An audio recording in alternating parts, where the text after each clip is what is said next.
Hi guys, so today's video is going to be all about some books with dragons. I think dragons are one of those things that's kind of just a staple of fantasy. I myself was obsessed with dragons when I was a kid. I wore dragon t-shirts, dragon necklaces, and I had this hat that was black with a dragon that went across the top, and it was really gross, and it got so dirty because I would wear it all the time at recess as a kid, and I would sweat in it, and then my mom washed it, and there was a sweat stain, which was gross, but I was like, but I love my dragon hat. I was obsessed with dragons, still am a little bit, so I wanted to talk about some books with dragons in them. I am going to be focusing on books that maybe aren't as well known, so for example, Aragon or A Song of Ice and Fire. I think most people kind of already know that those books have dragons in them. So hopefully I can talk to you about some books that maybe you haven't read before or aren't as popular. I am working with Penguin Teen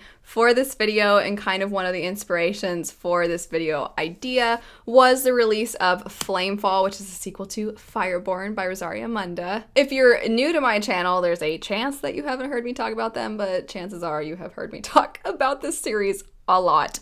And it is a Russian Revolution inspired story. I read recently Rosaria Munda in kind of a written out interview talking about, as a student of political theory, because she studied political theory at Princeton, she would often wonder while learning and listening to all of these events in history, what would have happened in those revolutions if dragons had existed. And I can't think of a better sell for these books. I think that in and of itself is just the coolest way to imagine these, and that's exactly what it feels like. It feels like historical fiction, but with dragons. They are so cool, so incredibly tragic and heart-wrenching.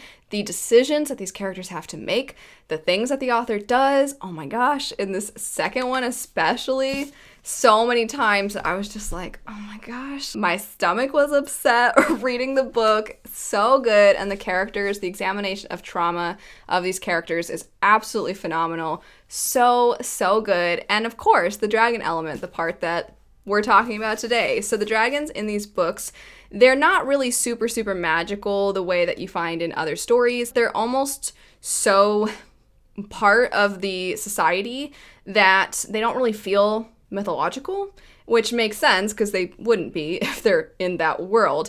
They almost feel like really overpowered horses. And eventually the dragons are supposed to be able to breathe fire, but currently when we start the story, we're seeing that they haven't sparked yet. And it's really interesting to see the theories as to why they haven't. You even see at one point somebody thinking, well, that's because they're letting the peasants ride the dragons now, and the dragons are only supposed to be ridden by the elite. It's just so fascinating. I absolutely loved it. It's not as at the forefront, perhaps, as you would expect, given how decked out in dragons the covers are, but I absolutely loved the incorporation of it. And like she said, in her own words, it's like what would have happened in a revolution if there were also dragons. Next up, we have Temeraire. I'll admit it's been quite a while since I have picked up this book. It is a series, and I have only read the first one, but it's similar in that it is historical fiction inspired, but with dragons. The difference is that it's an alternate history. So where Fireborn and Flamefall are a fantasy setting, this one takes place during the Napoleonic era, and we have dragons. So you have an air force, essentially, but they're dragons.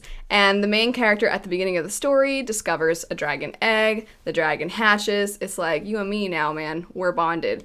And it's the cutest thing. It's basically like if a puppy could talk, and it's so adorable. This dragon is so precious.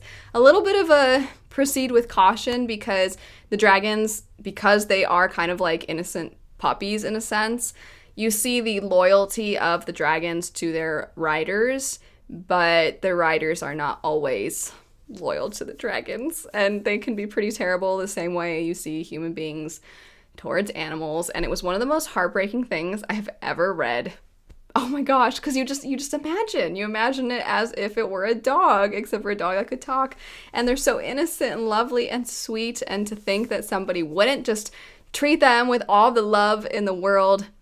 But anyway, I just think it's such an interesting take on alternate history fantasy, so definitely recommend. Next up, we have Rage of Dragons by Evan Winter. I'll admit that despite having dragons in the title, dragons are not as present in the story as you might expect, but they are definitely there. At its core, this book is a revenge story. We follow our main character, Tao, who just wants a peaceful life. He is a part of an oppressed class of people, and he wants to do what he can to get out of a certain path that is basically laid out for him. He doesn't want to go down that path. He wants to live a peaceful, simple life with his lady love, and then some things go down, some terrible things happen, and that kind of sets him on this path of revenge. He is very, very tunnel vision when it comes to this revenge, but despite how he sees himself, the rest of society starts to take notice of him, and because he is a part of an oppressed group of people, he should not be able to get to a point where he actually can be a threat, but he's proving that people of his class can be a threat. They can be as strong and as skilled as those above them, which kind of is a problem for their caste system. In order to try to compete on an equal playing field, Tao ends up utilizing some tricks with the magic system, as well as just pushing himself beyond belief. And all of this at its center, like I said, is so that he can get back at the people who wronged him. But there's so many other elements that have to do with the society as a whole. So if you're somebody whose bookish buzzwords are caste system, revenge, and then also dragons, I highly recommend this one. Next up, we have Ninth Reign by Jen Williams. I'm currently holding up the sequel because my friend is borrowing the first one.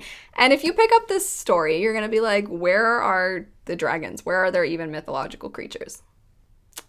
There will be, I promise. You'll see. This is the most unique, interesting fantasy story I have ever picked up. It feels familiar in some ways, but it takes so many different things and combines them to become pretty much the freshest story I have picked up in fantasy in so long. It has elements of paranormal. It has elements kind of steampunk.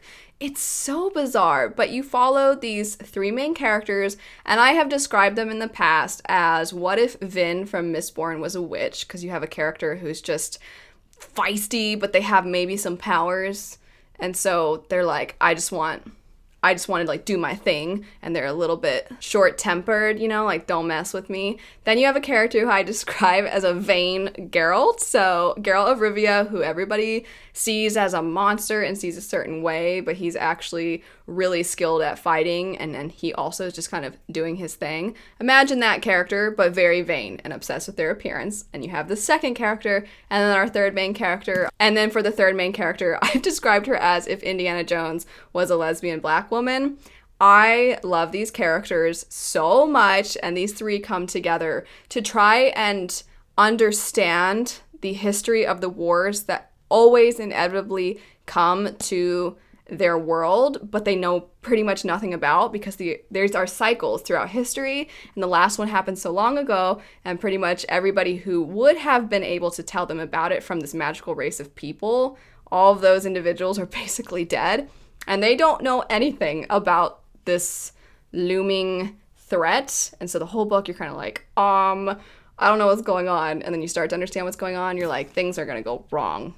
And it's really interesting, and I absolutely loved it. Next up, we have the book Ruin of Kings. This is an adult fantasy story that is told in a very unconventional way. So you see the I'm going to tell you my life story set up here and there, but rarely do you see the I'm going to tell you your life story. No, I'll just go ahead and tell you my own life story. We'll start in different places. Oh, and also there's going to be a random other point of view who you're like, who is this person? And they're going to mention things here and there in the footnotes. That's the setup for this book. It's very different. And I think that some people, it's not going to work for everybody, but some individuals are probably going to really appreciate how different the approach was. And there is a dragon. At one chunk of the story, there's a dragon, and it's very interesting how the author wrote this dragon. Kind of moody. It's very different. It's not quite what you would usually expect from a dragon. Last on the list is going to be essentially an honorable mention, because it's my book, and I just never really feel particularly comfortable talking about my book on my channel purely because I prefer to separate myself from my book as much as possible. I don't like invading readers' spaces. I want you to have your experience with the book as separate from me as possible, and I want to use my channel to highlight other individuals. However, there is a dragon in this book. She is a very, a fairly big part of the story. Her name is Syrah. She's very sassy, and while I don't really want to look over people's shoulders and know what they're thinking or anything like that, for those who have communicated with me, who choose to let me know that they like the book or who tag me on Instagram or things like that, Syrah's basically a fan favorite. I like Syrah too. What can I say? I like the dragon that I wrote. She's sassy, she's feisty, she's grumpy, and I love her. But either way, this is an epic fantasy story. It's also heavily political. So if you like epic political fantasy, I highly recommend the story. But also, if that doesn't sound like your thing, please, don't feel obligated to read it. Can you tell that I'm really bad about talking about my own book? It's because I don't like to. But either way, the dragon is such an important part of the story that there's even illustrations throughout, and she gets one of the illustrations. So there was a monster artist for it. The character art was done by yours truly. But either way, honorable mention, there's a dragon in this book.